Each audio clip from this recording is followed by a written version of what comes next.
Today I'm joined by Adam Broun from Kensho. Thanks for joining me, Adam. Pleasure. Nice to be here. So I want to talk to you about the use of sort of unconventional data in today's financial markets. You know, what is going on? We're seeing lots of new data streams. How are folks within financial services, and especially within the quantitative world, using this data? So I think we're at a really interesting time in technology and the convergence of not only large data, but new types of data being available to financial professionals in a way that it just never has been before. Not only the gathering of the data, but the distribution of it, the accessibility of it, the structuring of it, and the tools to leverage it. What type of data are we talking about? Are we talking about structured, unstructured? Are we talking about, you know, crowdsourced data? What type of data are we talking about? All of the above, but let me just give you a couple of examples. Sure. Today, there are millions of personal weather stations that people all over the world have bought for their own interest. And they are continuously uploading the data they find about the weather, pressure, rainfall, etc., to sites on the internet that make those publicly available. So that data at a micro level, live streaming data about the weather in small sites all over the world is now available to anybody, and that's never been true in history before. Think about traffic data.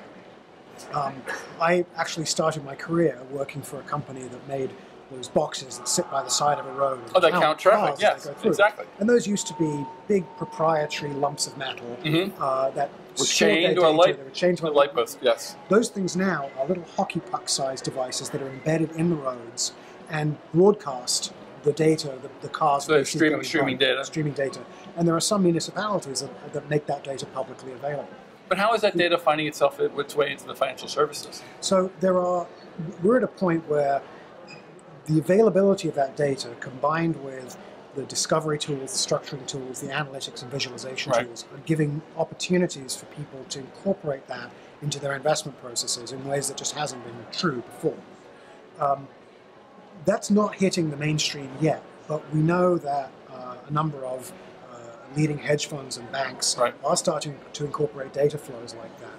But the technology is now at a point where that can be available to any investor if they have the quant and skills to aggregate and leverage that data.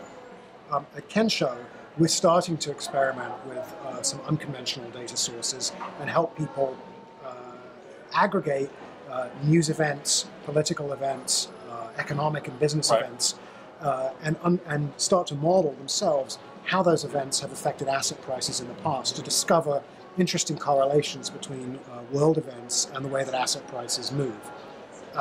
That's just the start. To accomplish this, how heavy of a sort of a compute stack do you need? I mean, this seems like there's a lot of data you have to churn through. Is this a significant amount of computational power to start doing this? There is, and again, when I say this is what's unique about this moment in time, is that computational power is suddenly available in the form of cloud computing stacks in a way that just hasn't been true before. So you can, in a very cost-effective way, leverage the power of cloud computing platforms to perform those analyses that you need without having to acquire all of the infrastructure. The massive costs. Exactly. So we're able to do that in very cost-effective way for clients, and we know lots of interesting new platforms that are coming along that are just putting that power in people's hands. And these historically have been large institutions or large hedge funds prepared to spend tens or hundreds of millions of dollars on this resources, and that's no longer the case. The barrier to that entry is just being wiped away by the technology that's... So we're seeing more and more funds or more institutions starting to look at this and trying to figure out how to do it. Exactly. Where do you see this going over the next few years? Are we going to see more proliferation of this type of data into new areas? Definitely. I think you'll see new data sources. So I've talked about a couple, but I think there are many that we've thought of and many we probably haven't thought of that are just starting to come online. And imaginative people can think of new ways to harness that and tie it to the way that to their theses about how the world works in order to come up with new investment ideas. And then it's just a matter of hooking it up to the technology and the analytics that are already in place and visualizing it in a way that we can just process that amount of data and come up very, very quickly with investment ideas that perhaps we haven't been able to. And then test those ideas against the market and see what works and what doesn't. Exactly. Now, the trap here is the confusion, of course, of correlation and causation. Yes, well, that's historically been the challenge for a lot of folks. Exactly, and we think we can give you very powerful ways to discover correlations, but you have to engage your brain before you decide causation, and you actually execute a trading idea based on that. Well, Adam, these are really interesting times. I want to thank you very much for joining us today at TabbFORUM, and please enjoy the MarketTech show. Thank you.